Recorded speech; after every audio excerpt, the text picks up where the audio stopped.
Разликата во платите, немањето еднакви можности, предрасудите од општеството се дел од причините поради кои голем број жени се повлекуваат од напредок во кариерата. Така сметаат наши менаџерки кои внесуваат нови насоки на македонската бизнис сцена. За истата работа, на иста позиција, со иста наобразба и исто искуство, жените дури некогаш и за подобро извршување, подобар квалитет, зимаат дури можеби помала плата од мажите. Филомена Пљаковска-Аспровска е начело на успешна компанија. Таа беше прогласена и за менаџерка на годината.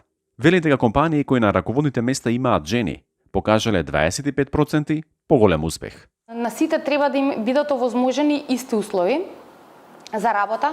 Тоа значи дека треба да имаат исти плати за исти извршувања, ист пристап до бенефиции, дали се тоа обуки, награди и слично, бидејќи само на тој начин вработените ќе бидат подеднакво мотивирани за да го дадат најдоброто од себе и наградени за учинокот.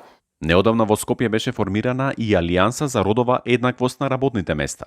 Поранешната министерка за финансии, Нина Ангеловска, е начело на оваа алијанса.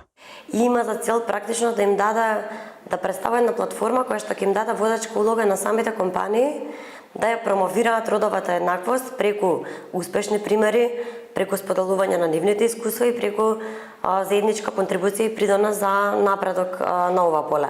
Од Алијансата укажуваат дека платите на жените во некои случаи се дури 18% пониски од платите на мажите. Бараат поголемо освестување од компаниите. Недоволната застапеност на жените во економијата представува загуба за економиите за бруто домашниот производ, така и недоволната застапеност на жените на водечки позиции и во компаниите и на менаџерски позиции во сите нивоа, особено нивоа на одлучување, представува потенцијално загубени профити и раст за компаниите. Родовата еднаквост и потребата за еднакви можности беше една од темите и на неодамнешниот Преспа форум. Таму беше истакнато дека во парламентарните состави ни светот жените се само 26%. Advancing gender equality and women's meaningful participation in public life is both the right thing to do and the smart thing to do. We agree. Според Ангеловска, политиката на еднакви квоти може да биде едно од решенијата. Порано, ако ме прашавте, не бев за квоти, сега од друга страна има една изрека која што вели подобро да ја добијам позицијата за тоа што сум жена, отколку да не ја добијам за тоа што сум жена. Од Министерството за труд и социјала посочуваат на стратегијата за родова еднаквост 2022-2027.